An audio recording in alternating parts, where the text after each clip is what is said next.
দেখুন বন্ধুরা, আমি এখন একটা মাছের রেসিপি করব। 4 পিস মাছ আছে, শোল মাছ। শোল মাছগুলো নুন হলুদ সব মাখিয়ে ফ্রিজে রেখে দিয়েছিলাম। এইগুলোকে আমি ভেজে রেসিপিটা করব। আমার তেলটা তেতে গেছে, একটু নুন দেবো। নুনটা না দিলে মাছটা ফুটবে। মাছগুলো আস্তে করে দেবো।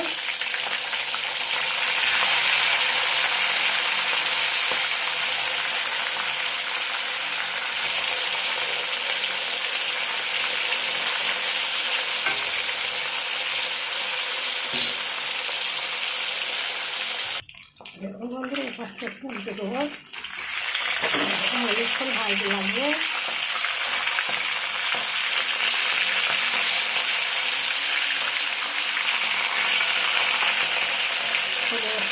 বাজার থেকে কিনে নিয়েছে, সাড়ে জানি পছন্দ করে কিনে নিয়েছে। আগে ছোটো, এখন তো অনেকদিন খাওয়া নেই। দেখুন বন্ধুরা, এইভাবে মাছগুলো আগে ভেজে নেবো।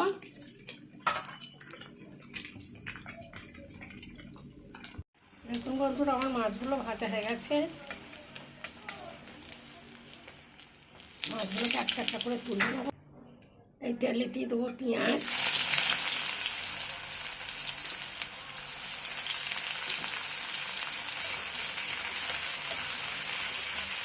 পেঁয়াজটা ভেজে নেবো। নুন দেবো, এবার টমেটো দেবো।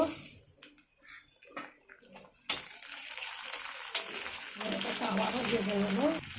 এবার দেবো আদা বাটা, দেবো রসুন বাটা। আদা বাটাটা কম দেবো, রসুন বাটাটা একটু বেশি দেবো।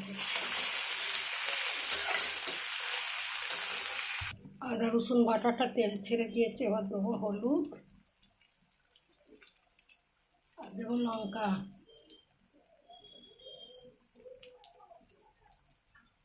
হলুদ লঙ্কাটা দিয়ে আবারও কষে নেবো।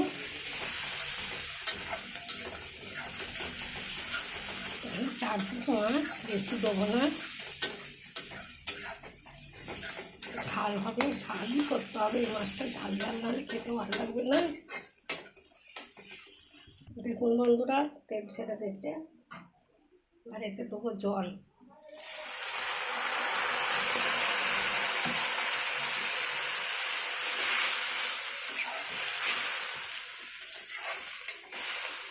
আর একটুখানি জল দিতে হবে, মাছগুলো একটুখানি ফোটাতে দিতে হবে।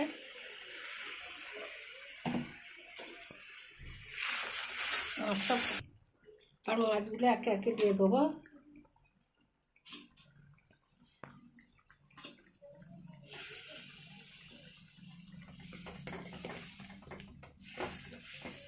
ফুটিয়ে নেবো ঝোলটাকে। দেখুন বন্ধুরা, ঝালটা রেডি হয়ে গেছে। এবার একটু ধনে পাতা দিয়ে এটাকে নাড়িয়ে নেবো। দেখুন বন্ধুরা, আমার শোল মাছের কালিয়াটা একদম রেডি হয়ে গেছে। এই রেসিপিটা ভালো লাগলে লাইক শেয়ার কমেন্ট করে দেবেন। আর ফেসবুক থেকে দেখলে ফলো করবেন। আমি আসছি অন্য রেসিপি নিয়ে। আপনারা ভালো থাকুন।